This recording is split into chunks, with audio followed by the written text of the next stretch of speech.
आज हम समझेंगे महिला सशक्तिकरण और जेंडर इक्वालिटी, जो भारत के समावेशी विकास और विकसित भारत 2047 के लिए बेहद महत्वपूर्ण है।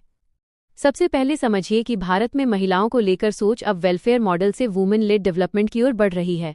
पहले महिलाएं मुख्य रूप से योजनाओं की लाभार्थी थीं, लेकिन अब उन्हें चेंज एजेंट, लीडर और वेल्थ क्रिएटर बनाने पर जोर है।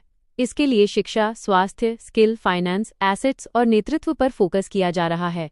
जेंडर बजटिंग के माध्यम से स्वास्थ्य, शिक्षा, पोषण, सुरक्षा और आजीविका जैसी योजनाओं में महिलाओं की जरूरतों को ध्यान में रखा जाता है। मिशन शक्ति महिलाओं की सुरक्षा और सशक्तिकरण का प्रमुख फ्रेमवर्क है। वहीं पीएम आवास योजना अर्बन 2.0 में बड़ी संख्या में घर महिलाओं के नाम सीधे आवंटित किए गए हैं। उज्ज्वला योजना ने करोड़ों महिलाओं को स्वच्छ कुकिंग फ्यूल उपलब्ध कराया है। अब आते हैं इकोनॉमिक एम्पावरमेंट पर। DNRLM के माध्यम से करोड़ों महिलाएं सेल्फ हेल्प ग्रुप से जुड़ी हैं और बैंक क्रेडिट तक पहुंच बना रही हैं। लखपति दीदी, नमो ड्रोन दीदी, मुद्रा योजना, पीएम स्वनिधि और वुमेनिया ऑन GEM जैसी पहल महिलाओं को एंटरप्रेन्योरशिप, टेक्नोलॉजी और मार्केट से जोड़ रही हैं। राजनीतिक भागीदारी में भी महत्वपूर्ण बदलाव हुआ है।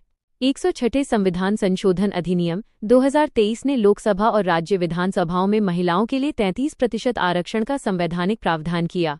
वहीं अनुच्छेद 243D और 243T पंचायतों और नगरपालिकाओं में महिलाओं की भागीदारी सुनिश्चित करते हैं। अब महिलाएं केवल वोटर नहीं, बल्कि डिसीजन मेकर और पॉलिसी मेकर भी बन रही हैं। शिक्षा और स्किलिंग में NEP 2020 का gender inclusion fund, Kasturba Gandhi Balika Vidyalaya, प्रगति स्कॉलरशिप, विज्ञान ज्योति, PMKVY और नव्या जैसी पहल महत्वपूर्ण हैं।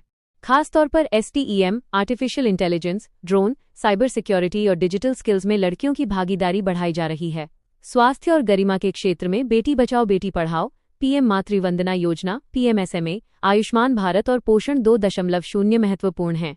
भारत में मातृ मृत्यु अनुपात में भी उल्लेखनीय कमी आई है, लेकिन चुनौतियां अभी भी हैं।